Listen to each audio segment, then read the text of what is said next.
Hi and welcome to lesson 10. In this lesson we're going to be looking at resource usage.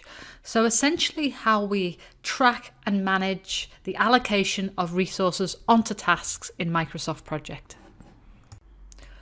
One of the most effective ways to look at resource usage on your project is to use the resource usage view.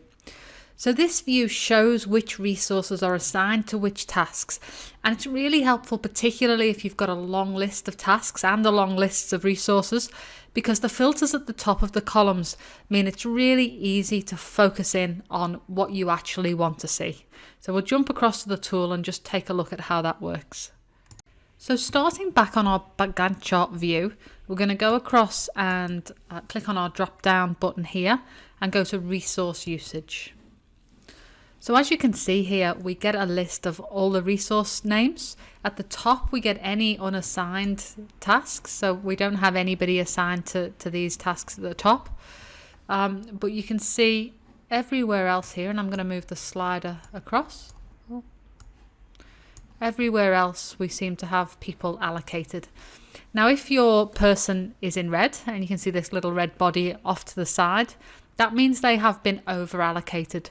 When you are over-allocated, it means that essentially you are working more than 40 hours a week. If you have 40 hours set up as your default work hours, and of course, as I mentioned at the beginning of the course, you can change those default hours.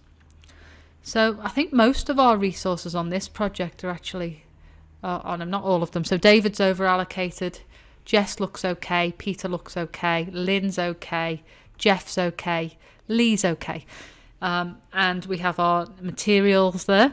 Now, the other thing that it's important to note here is 40 hours is a standard calendar, of course, but if you have people working part-time, they will be over-allocated if you allocate them to work more than the hours they are set up. So if you've put a calendar on someone to say they're only working 1 or 2 days a week, then they are going to get over-allocated much easier unless compared to somebody who is assigned to work 40 hours a week. So let's take a look then at how and why people are over-allocated and where they're actually assigned more generally. So you can see that the bar has gone right to the far end here. That's why it's greyed out. So let's pull it right the way back. And we can start to have a look at where our resources are. So if we go down and let's say look at Lee, you can see that on the summary line for Lee, which is the one that's bold and in red, he's got a number of days there where he's working 16 hours. So in develop stakeholder plan, he's got 8 hours on that Friday, and he's also got 8 hours to organise tender for removals company. So Lee's standard working day looks like it's 8 hours, but we've double allocated him here, and we've double allocated him across a number of tasks.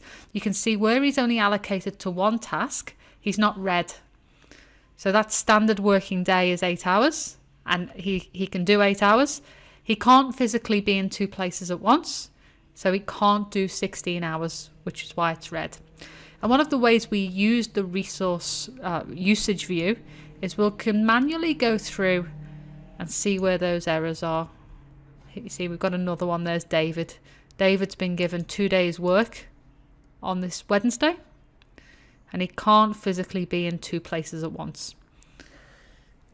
So we have to make a decision. Do we want David to finalise the legals, or do we want him to develop detailed project plan, or do we want him to spend half his time on legals and half his time on the project plan?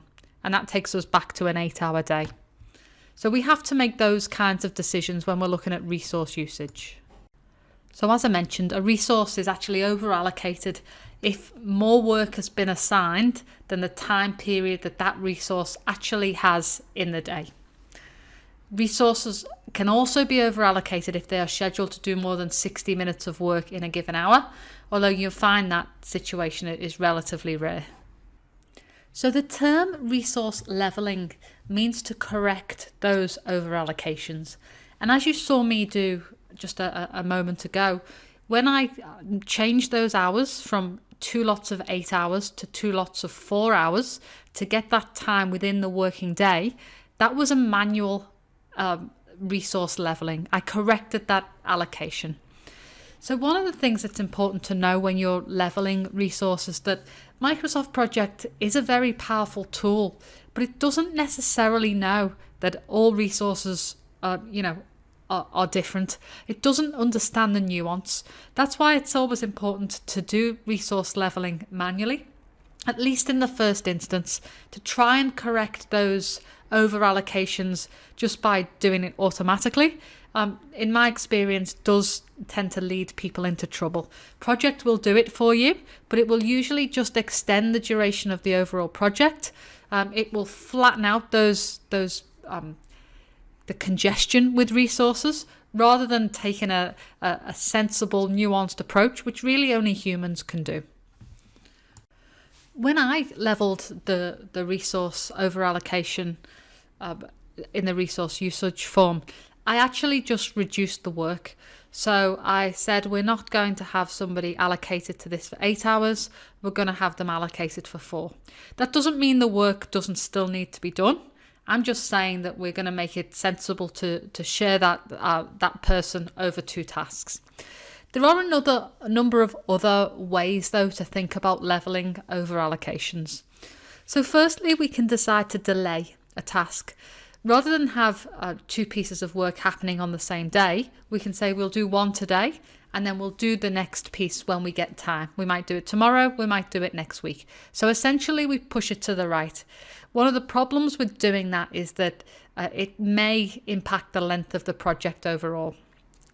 The other thing we can do is we can split a task. So we can say we'll start it today, and again, we'll do the rest tomorrow, next week, at a later point. This also has the downside of perhaps delaying the work. If you let Microsoft Project split a task for you, so it will do this automatically if you press the leveling button, it decides when it will split the task, which, some tasks don't necessarily lend themselves to being split. If you do it manually, you can decide where the task will be split. You can assign a different resource. So you may decide that you're not going to let that person do all of that work actually anyway, and you can give it to somebody else. So replace them with somebody who has free time. This method is great because it doesn't actually impact the project's length, but it's quite often not that simple. You may have a shortage of resources or of a specific type of resource. So it's a good thing to do if you do have a spare resource. Another thing that you may be able to do is to assign overtime. So you might have a standard 8-hour working day, but if things are really busy, you might ask your resources to work more. So you can actually, in Microsoft Project, extend their working day across particular tasks so they can add additional time. You'll assign overtime. You can also assign additional rates for overtime as well. This is also a good solution because it doesn't extend the overall length of the project, but you can't overuse overtime. People generally don't want to do it for extended periods, and overtime isn't acceptable in all business environments anyway. Quite a lot of white-collar environments don't encourage overtime. You can assign additional resources, so that could mean hiring additional people or subcontracting or outsourcing some of the work. Again, this is great because it doesn't increase the project's length, but it will, of course, increase the project's cost, and it can be difficult to find replacement or specialist resources, particularly at short notice. The final thing that you can do, and it's what you saw me do, is you can just shorten the duration of the task. Now that's all sounds very well and good. I simply said we're not going to spend 8 hours doing this, we're going to spend 4. Again, that's not always realistic. Not all durations can be compressed. This is probably only useful if you overestimated the length of the task initially, or if you can find some way to automate it or speed it up. So there's no magic bullet when it comes to leveling over allocations.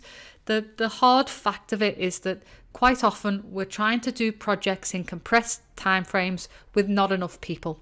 The nice thing about Microsoft Project, though, is it does allow that to be transparent. So whilst it doesn't simplify resolving the issues, at least we can see where we have the issues. If you do decide to press the auto leveling button in Microsoft Project, what you'll mostly find is the activities do tend to slip to the right. So if your time frame isn't such a concern and you have a fixed body of resources, you may choose just to automate the leveling. So I'll show you how that looks in Microsoft Project. So we're on the resource usage sheet. So we're going to go to, see the resource tab, and we've got resource level resource, so we can do it by individual resource, or we can go to level all. We also get the option to clear the leveling as well, which I think has only been added in recent versions. Very, very useful.